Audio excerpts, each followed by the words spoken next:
इस बार गोली इसके सर के पार होगी।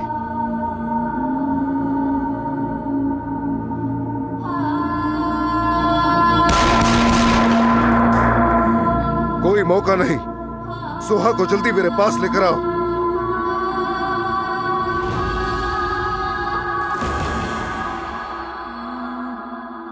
ठीक है, मैं सोहा को तुम्हारे हवाले कर दूंगी। हथियार नीचे करो।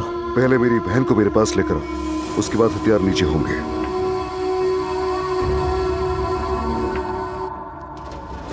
एहसान, जाओ देख कर आओ सोहा सही सलामत है। जी अदनान भाई, अभी जाता हूँ।